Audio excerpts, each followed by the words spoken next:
tardes a todos. Bueno, lamentablemente no puedo estar allí con ustedes hoy, pero de algún modo sí estoy.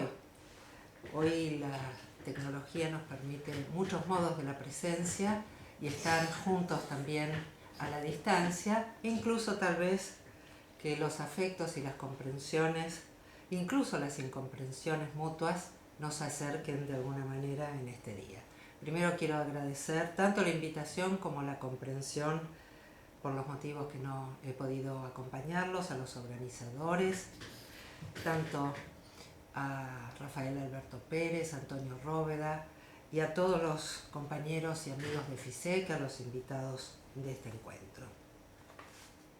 Voy a comenzar como empiezo siempre, esta vez de una forma extraña porque estoy en mi propio estudio, en mi casa también, y me acompaña una filmina, una diapositiva, que es un cuadro de mi marido con una frase de Marcel Proust que quisiera que de alguna manera convoque al espíritu de la conferencia que quiero brindarles.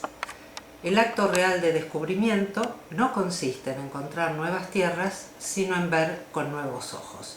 Esta va a ser tal vez la invitación que yo quiero hacerles y de esta manera pensar juntos qué es, qué puede ser, qué significado le damos a la decisión racional. Quiero también acompañarme de la sabiduría de un poeta que nos ha preguntado, y tal vez sea una buena pregunta para empezar antes de lanzarnos sobre la argumentación, si es que en algún momento lo hago, y dice: ¿dónde se halla la sabiduría que hemos perdido con el conocimiento? ¿Dónde se halla el conocimiento que hemos perdido con la información? Eliot de alguna manera convoca a pensar el tema de la decisión por fuera de las definiciones fáciles, y de esta manera quiero abrir esta conferencia cuyo título es Requiem para la decisión racional, mitos y desafíos. Para empezar, si hablamos de decisión racional, tenemos dos problemas. Yo en estos días lamentablemente he tenido que tomar muchas decisiones difíciles, dolorosas, y he tenido la oportunidad de vivir en carne propia esto que les voy a contar en función de la imposibilidad de asistir a este encuentro, donde una decisión racional supondría un único escenario, una única posibilidad, una única forma de mirar. Entonces, yo quisiera convocarlos a pensar dos problemas, empezar por lo menos con dos problemas. Pero al empezar por dos problemas ya los invito a agregar un grado de complejidad, y este grado de complejidad tiene que ver con dos formas de formular el problema. Una sería: ¿qué es una decisión? ¿Qué es la racionalidad? Otro modo, muy diferente de preguntarnos es: ¿qué significa decidir? ¿Qué significa racional? En estas dos formas diferentes, en uno nosotros suponemos que podemos conocer una cosa del mundo independientemente de nosotros, y en la segunda forma, cuando hablamos de los significados, estamos proponiendo ver qué es lo que somos capaces nosotros de pensar en cuanto a la decisión, en cuanto a la racionalidad, y de esta manera implicarnos en nuestra propia práctica y modo de conocimiento.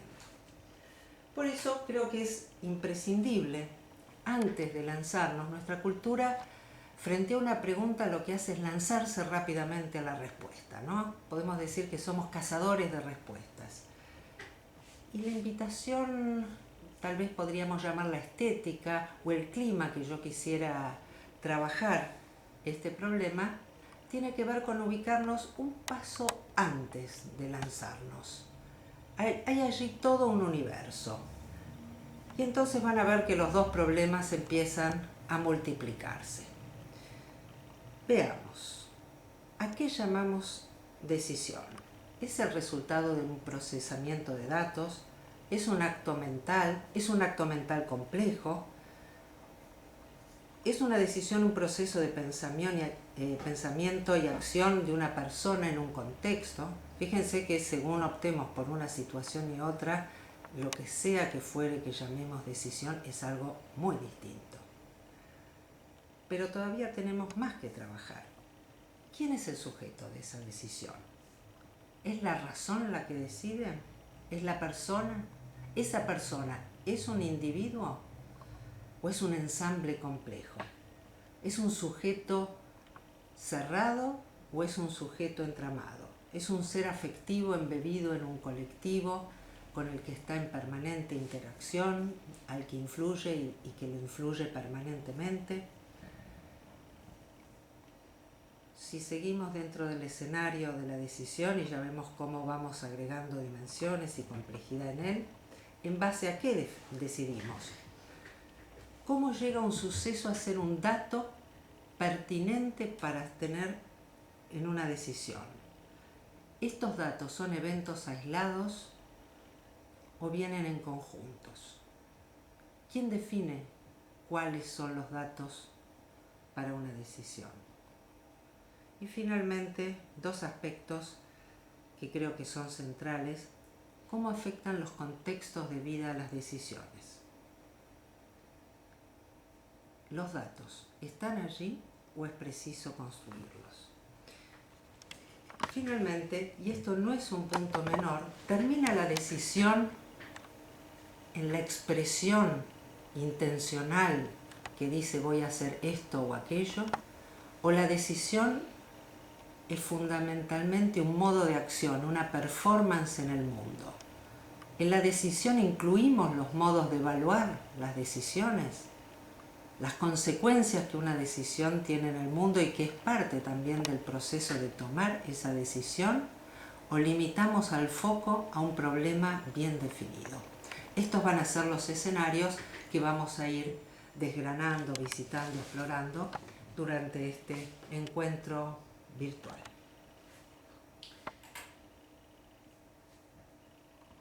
Como vimos, no tenemos dos problemas, tenemos muchos problemas y tenemos que ir viendo cómo construimos un buen problema dentro de todas estas posibilidades.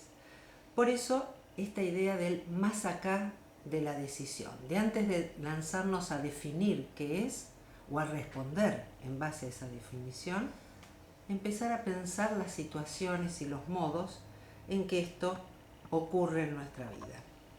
Yo voy a tomar dos escenarios que están muy de moda, podríamos decir. Uno podríamos pensar que está ya en baja, pero si escuchamos la televisión, si vemos las discusiones en la vida cotidiana, la idea de una decisión racional como una elección entre alternativas sigue siendo muy fuerte en nuestra cultura, a pesar de que en el medio académico ya hay otras opciones, como la de la racionalidad restringida, pero que finalmente pivotean sobre un mismo supuesto. La idea de que decidir es escoger entre dos o más, siendo más muy pocas opciones, alternativas. Entre 2, 3, 5 alternativas, no más. Veamos entonces cómo se construyen estos escenarios de la racionalidad. Tenemos las premisas. Considerémoslos de a una. Primero, la formulación del problema. Este es un punto que ya en sí mismo exige un conjunto de decisiones que no son considerados en su propia realimentación dentro de la construcción de las premisas de la racionalidad. Un segundo punto, la identificación de los criterios de decisión, cómo se asignan peso a estos criterios.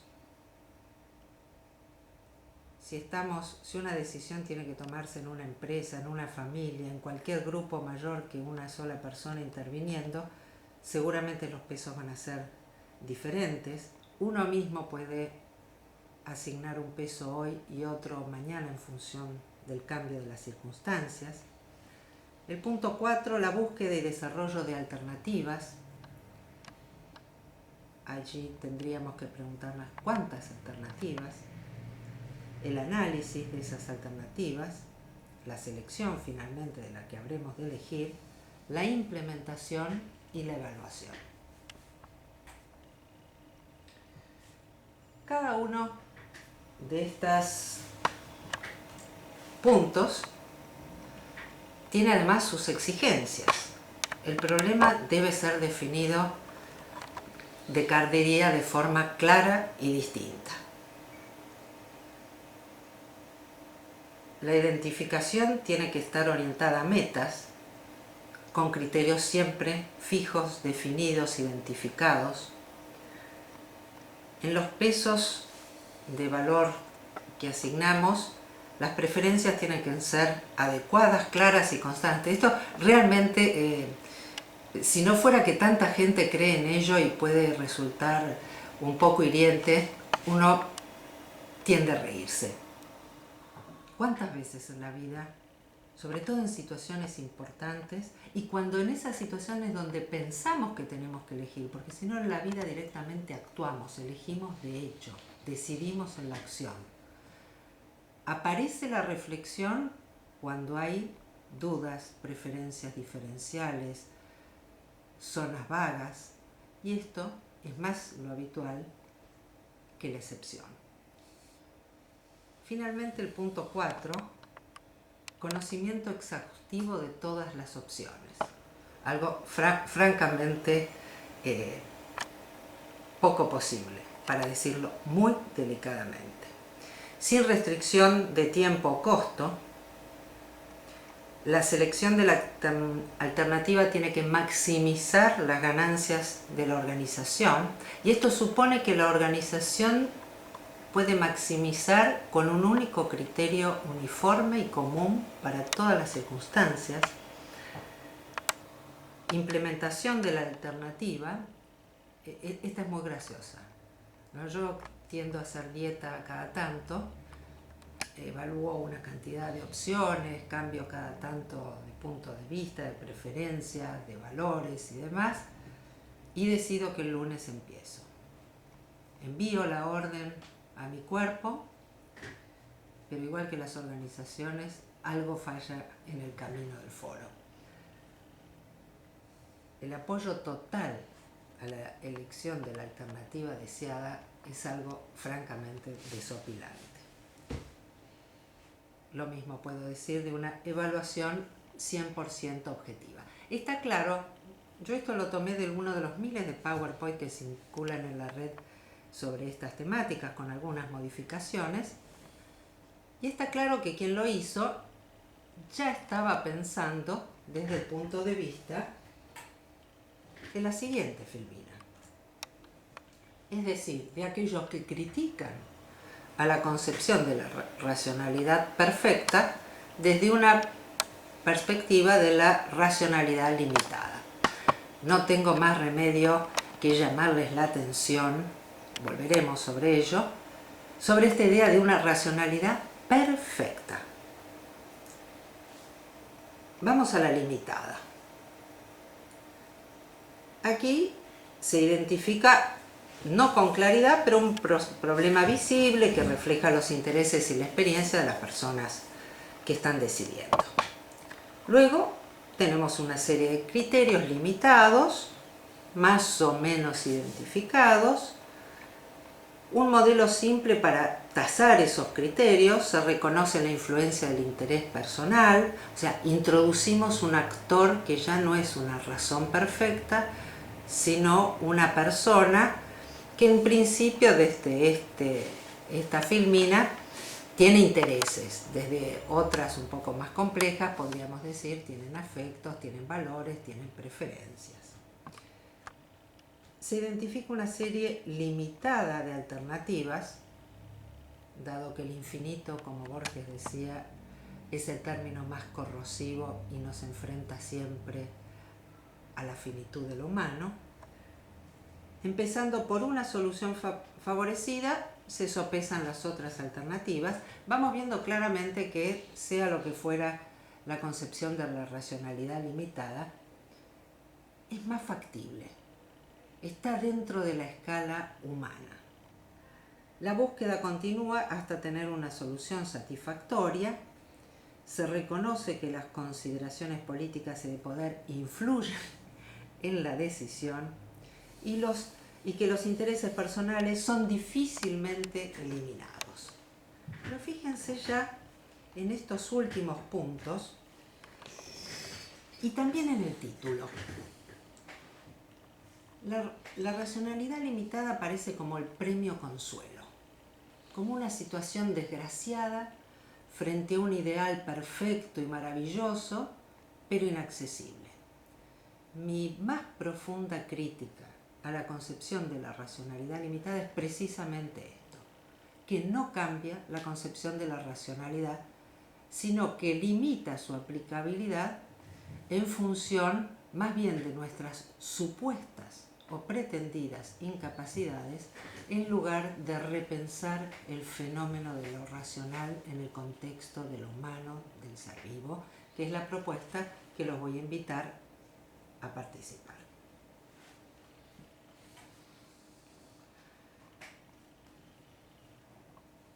Entonces, este primer momento quisiera cerrarlo con la idea del peligro de pensar la racionalidad clásica, la racionalidad cartesiana, la racionalidad como una supuesta facultad humana independiente que rompe con la naturaleza, que enfrenta al hombre a todo el universo natural y que al mismo tiempo disocia nuestra humanidad en un aspecto racional y otro aspecto animal. Entonces, frente a esta idea de la racionalidad como ideal, resulta interesante que nos concentremos también en qué entendemos por ideal. La perfección ilusoria de una razón que vemos que no existe en ningún lado, podemos llamarla, como la han llamado muchos autores, entre ellos uno muy de moda en estos momentos, que es Taleb, la trampa platónica. Ahora bien, la trampa platónica ha sido tan eficaz en nuestra cultura que llevamos siglos intentando salir de la caverna. Y creo que lo que precisamente ha sido lo más eficaz de la propuesta es que o bien uno acepta que está allí, o bien uno intenta salir, que es precisamente lo que Platón de alguna manera nos ofrecía. En cambio, la posibilidad real de salir de la trampa es darnos cuenta que no hay ninguna caverna y que el ideal, lejos de ser lo claro y distinto, es un mundo absolutamente confuso, innombrable, aquello que no sabemos bien qué es y que sobre todo no existe. Por lo tanto, a partir de esto, a partir de la renuncia a esta pretensión de un ideal y de una perfección que no podría existir en este mundo, nos damos cuenta que la realidad no es ya un ideal degradado ni restringido. La realidad es lo que tenemos como territorio de potencia para ejercer nuestra posibilidad de vivir, de decidir, de encontrarnos y de producir. Y en este sentido, la propuesta que quiero